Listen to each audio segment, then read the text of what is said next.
화가 박서보의 안성 화실엔 외부인의 방문을 거부하는 금줄 같은 건 없었다. 하지만 예술은 생명이 그러하듯 고독 속에서 잉태되고 탄생하는 것. 그런 예술가의 산실을 들여다보는 건 어쩌면 금기일지도 모르겠다. 그렇지만 바로 그 금기 너머에 그의 예술을 이해할 수 있는 단서가 있을 것만 같다.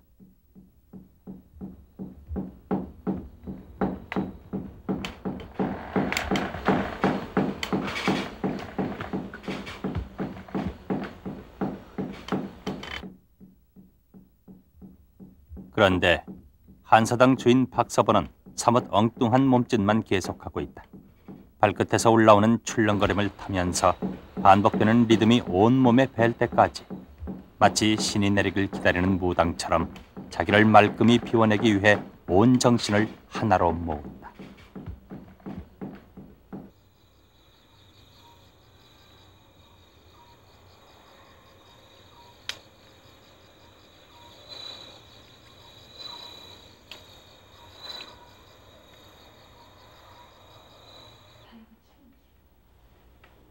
의미를 찾으려 하고 이해하려 드니까 어렵지 자연을 대하듯 그저 보고 느끼면 어려울 게 없다는 추상화를 그는 그린다. 아니, 그리는 것도 아니다. 그저 무심한 손놀림으로 응축된 리듬을 옮겨놓고 있다. 선생님은 아무것도 그리지 않는다고 기회가 있을 때마다 주장을 하시면서 왜 이렇게 열심히 그림을 그려오고 계십니까? 아무것도 그리지 않는다고 하는 게 어떤 이미지를 그리지 않는다. 다시 해서 어떤 여태까지 이제까지 미술들이 행위했던 여러 가지 그 표현이라고 하는 것들을 나는 단념한다는 뜻입니다. 그거하고 내가 열심히 그림을 그리지 않겠다는 거하고는 좀 다르죠. 선생님께서는 그러면 도대체 무엇을 그리십니까? 나는 그런 의미에서는 아무것도 그리고 있지는 않습니다. 그 아무것도 그리지 않는다는 것은 뭐냐면 소위 의미 표현을 하지 않는다는 얘기가 되죠.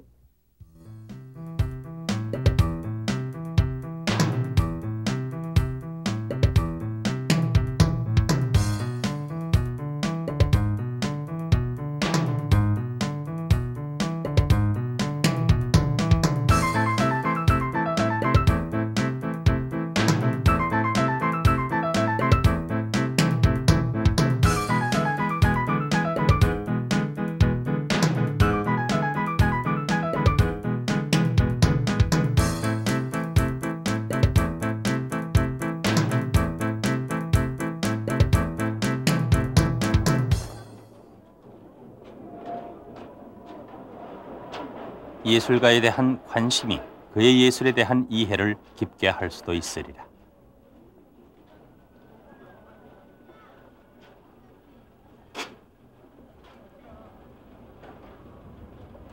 (4년째) 미대 학장으로 재직 중인 홍익대학으로 출근하는 그의 모습에선 물감 냄새는커녕 화가의 채취도 풍기지 않는다. 새벽까지 작업한 흔적을 병적일 만큼 철저히 지우고 나오는 그의 괴팍한 일면 탓이다. 그는 예술가연 하는 보리들을 혐오한다고 말한다. 화가처럼 보이는 것도 싫다고 한다. 심지어 화가로 사는 것조차 거부한다. 그리는 이유가 따로 있다는 얘기다. 하지만 열심히 그리고 열심히 가르치는 현역이면 틀림없다. 요즘도 학생들을 직접 가르친다. 소위 홍대판이 박서보 사단인이 하는 일군의 작가들을 이곳에서 길러냈고 사람 키울 줄 안다는 새 평을 얻고 있다. 이건 뭘 붙였냐? 여기다가요. 물 한 잔을 낱개로 붙였어요. 아, 낱개로? 여기다가 좀 크게 작품상에 무리가 지금 없다고 일하는 일이. 그래서 이런 부분 다 무리가 없어. 무리가 없는데 지금 요런데 요것도 이런데 아주 자유롭게 뭐 이렇게 막 묶고 그러면서 다시 또 묶고 그러잖아. 그런 식으로 이것도 좀 더 자지럽게 거긴 뭐 이렇게 억지로 놀라고 수놓는 식이 되어버렸거든. 응? 행위가. 넌 지금 빈티 나이프만 가지고 드릴까 해도. 네, 나이프를 많이 나이프는 그냥 민다든가 밀어제낀다든가 쳐낸다든가 응? 나이프를 치잖아. 그런 모델로만 쓰는 게 낫고요. 그렇지 않으면 이게 있다고 한만 노작 고생을 한 그림이지. 고생을 죽을 고생을 해서 그렸다고 해가지고 그 고생한 티가 응? 그 마찰 형성 과정에서 나오거든. 그것이 눈에 보이면은 참 별로 좋지 않아. 느낌이. 사람도 왜 고생한 사람 쪄들지? 응? 그 쪄드는 사람 뭔지 구겨짓고 아주 안 좋다고. 응? 그 그림도 맨판이야.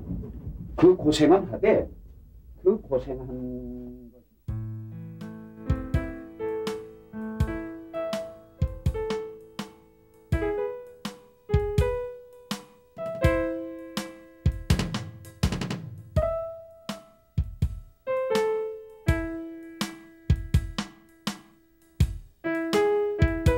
검찰청 새청사에 박서보의 가장 최근작이 걸렸다. 출입구 오른쪽 벽면을 모두 차지하는 1500호 크기의 대작. 그림이라기보다는 벽화다. 박서보는 점점 대작이 좋다고 한다. 그만큼의 열정과 체력이 따라주지 않으면 불가능한 일이고 보면 화가의 조건을 고루 타고난 운 좋은 사람이기도 하다. 오늘은 작품을 몇 군데 손보기 위해 군걸음을 했다. 하지만 모리해와 푸대접 속에서 작업해온 날들을 생각하면 오늘날 검찰청에 이렇듯 대작이 걸리게 된 사실이 큰 기쁨이어서 이 정도의 수고는 오히려 즐겁다.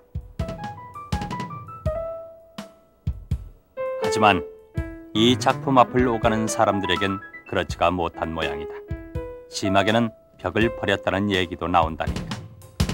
이해할 수 없는 그림은 보는 이에게 즐거움은커녕 난해함이 주는 스트레스만 잔뜩 안겨주고 있는 셈이다. 선생님 혹시 일반인들이 선생님 그림을 보고 마치 벽지를 보는 것 같다고 하는 얘기 같은 걸 들어보신 적 있습니까? 아니 벽지를 보는 것 같다는 얘기보다도 더 심각한 소리를 듣죠. 어떤 사람들은 아무래도 나래도 해. 재밌는 얘기가 어느 조각가가 날 보고 그림을 하나 주지 않겠느냐 평소부터. 그러니까 안 주면 내가 까짓 그려서 박서보라고 사인해서 벌겠다는 그런 예도 있었어요. 그랬더니 옆에 있는 이환 씨가 뭐라고 그랬냐면 해봐라 그게 그렇게 가능한 건가. 그렇게 나는 예술이라는 것은 누구나 할 수 있는 예술. 그것을 창조적으로 해내는 예술가가 가장 훌륭한 예술가라고 합니다. 박서보 그림은 나도 그릴 수 있겠다라는 말은 박서보 그림은 도무지 모르겠다와 똑같은 말이다. 이처럼 대중들에게는 아직 모리에 속에 있지만 박서보는 화단에서 몇 손가락 안에 꼽히는 추상화가요. 국내보다도 국제 화단에 더 익숙한 이름이자 더 높이 평가되고 있는 화가다.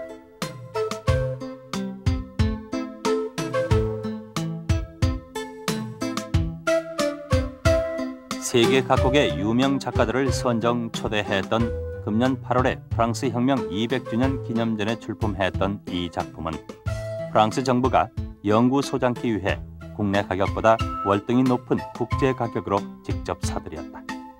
이 작품뿐만 아니라 박서보의 그림은 미국이나 프랑스를 비롯한 국외 소장이 더 많다.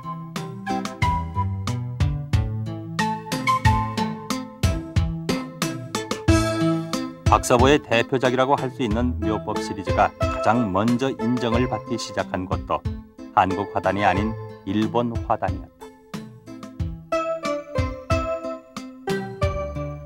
67년 이래 지금까지 계속되고 있는 묘법 시리즈로 세계 화단의 인정을 받기까진 박서보 자신이 살아남기 위한 몸부림이었다고 표현하는 각고와 변신의 시간이 있었다. 50년대 말의 앙코르멜 시대와 60년대 초로 이어지는 허채와 유전질 시대가 그것인데 묘법과 맥을 같이 하는 부분이 많다. 따라서 묘법과 박서보를 이해하는 데 있어서 건너뛸 수 없는 시기들이다.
현재 대표적인 추상 화가의 한 사람인 박서보의 출발점은 재미있게도 홍대 동양화과였다. 54년 홍대 서양화과 졸업이란 틀림없는 그의 이력과 동양화과 입학 사이엔 6.25 사변이라는 예기치 못했던 변수가 끼어있다. 6.25가 터지고 홍익대는 부산으로 피난 갔으나 동양화과 교수들이 부산으로 내려오지를 않아 박서보는 할 수 없이 서양화과로 전과를 하고 말았다. 6.25가 없었더라면 오늘의 박서보는 추상화가 박서보가 아닌 동양화가가 됐을런지도 모르겠다. 환도한 서울의 폐허 속에서 그의 작품은 전쟁의 처참함과 허무로 인해 표현의 장이 아니라 파괴의 장으로 변해간다. 사실주의가 주도하고 있던 국전에 정면 도전한 56년의 사인전과 현대전 등을 거치면서 그는 본격적인 현대 추상미술의 새 장을 열게 되는데 특히 58년 제3회 현대전에 출품한 그의 작품은 당시 화단에 커다란 반향을 일으켰다. 1958년 5월에 화신백화점 3층 화廊에서 발표한 제3회 현대미술전에 출품된 작품의 경우만 하더라도 나 자신은 앙크로멜인지 뭔지 모르고 하여튼 그렇게 하지 않으면 신체적으로 도저히 생리적으로도 견딜 수가 없어서 그와 같은 표현을 해서 내동댕이 친 걸 출품을 했더니 대선배이신 이세득 선생 같은 분이 부경을 오셨다가 혹은 평론가 어느 날 평론가로 활동하시는 박근택 씨 같은 분이 이것이 최근에 구미에서 활동하는 그러한 아주 활발히 움직이고 있는 앙크로멜 또는 액션 페인팅에 해당한다 해서 비로소 그제서 우리가 하고 있는 게 우리라는 건 좀 잘못됐습니다. 내 자신이 하고 있는 게 앙크로멜이었다 하는 걸 알게 된 겁니다. 앙크로멜인지 뭔지도 모르고 그렇게 그릴 수밖에 없어서 그렇게 그렸다는 58년도의 박서보 작품이 한국 현대 미술사의 앙크로멜 시대를 열게 된다. 앙크로멜은 비정형이란 뜻의 영어 인포멀에 해당하는 불어로서 제2차 세계대전 직후에 프랑스를 중심으로 일어났던 새로운 추상미술운동이다. 앙크로멜은 말 그대로 일체의 정형을 거부한다. 전쟁 후의 폐허처럼 화면은 있는데 그 구체적인 형태는 알아볼 수 없는 그림들. 전쟁이라는 시대적 체험에서 오는 허무와 분노가 기존의 모든 가치와 아름다움을 파괴하도록 하는 상황에서 화폭은 표현의 장으로서가 아니라 파괴의 장으로 펼쳐진다. 박서보의 이 당시 앙크로멜 작품들은 전후 한국 추상화단의 흐름을 생생하게 전해주고 있다. 앙크로멜 시기는 전쟁 끝이라 너나 할 것 없이 빈곤했던 시절이기도 하다. 그의 당시 작품에서 발견되는 캔버스를 여기저기 기워 쓴 흔적도 가난이자 아픔이다.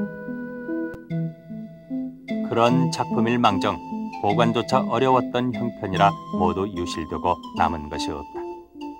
1958년 어느 날에 한국일보 문화면을 화려하게 장식했던 그의 이 대작마저도 홍대 앞 판잣집의 지붕이 됐을 정도다.